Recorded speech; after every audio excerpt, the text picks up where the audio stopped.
мавсими зимистон ки фаро мерасад, аз ин ро тамоми муассисаҳои таҳсилоти миёнаи умумии шаҳри Ҳисор барои зимистонгузаронии солҳои 2017-2018 тайёрии ҳамаҷониба дида ангишту ҳезум ва сӯзишвориро захира менамоянд. мактабҳои таҳсилоти миёнаи умумии рақами 77, 11 ва 59 шаҳри Ҳисор чуна масола барои зимистонгузаронии омодагии ҳамаҷониба дида имсол дар анборҳои мактаб 15 бистонагӣ ангишт, 8 то 10 куб ҳезум ва наздик ба 100 литр сӯзишворӣ захира намуданд.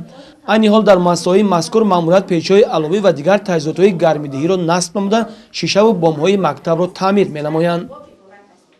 дар бораи гузарондани зимистони имсола бошад, дар муассиса 17 тонна ангишт ва 6 куб ҳезум захира карда шудааст. ва бо боварии комил гуфта метавонам ки мо имсола зимистони имсоларо бо сари баланд бе ягон мамоният сар карда метавонем. муассисаи мо дар шаҳри Ҳисор воқеъ аст. дар муассисаи мо тавре ки пеш иброз карда будам 545 нафар хонанда таҳсил мегирад. дар мактаби мо тамоми шароитҳо муайё аст, кабинетҳои фаннӣ ҳаст.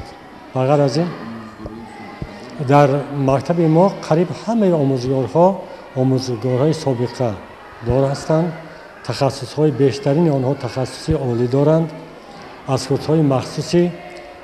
курсҳои махсус гузаштаанд ва то имрӯз ба толибилмҳо дарс мегузаранд.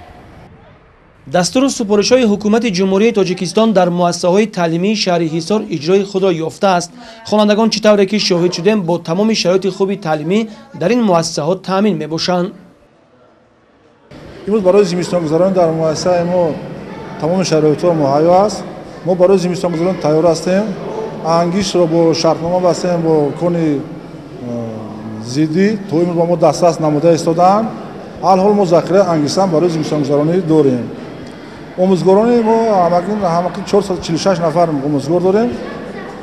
аз 46 нафар омӯзгор 29 нафараш зан ҳастанд, боқиён ҳама марду ҳастанд. аз инҳо 6 нафараш маълумоти олӣ дорад.